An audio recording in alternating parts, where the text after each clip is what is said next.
অবশেষে আমার ছোট পাখিটা বড়ই হয়ে গেল। এই যে ওদের মা বাবা, এই যে আমার পাখিটা বড় হয়ে গেছে। কিছুদিনের মধ্যে ডিম দিয়ে দিবে।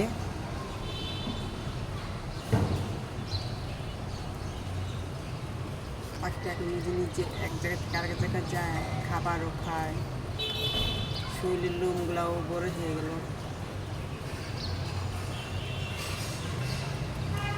নিজে নিজে অনেক কিছু করতে পারে।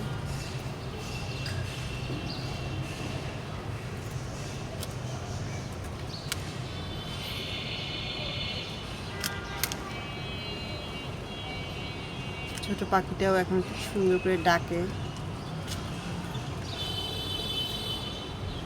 আমার মেয়েরা পাখিগুলোকে খুব ভালোবাসে,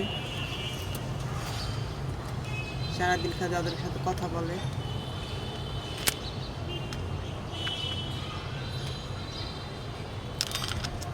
ওদের সাথে মজা করে, আমার দেখতে ভালো লাগে। দুটো থেকে আজ 3টা, আস্তে আস্তে আল্লাহ রহমতে বাড়বে আশা করি।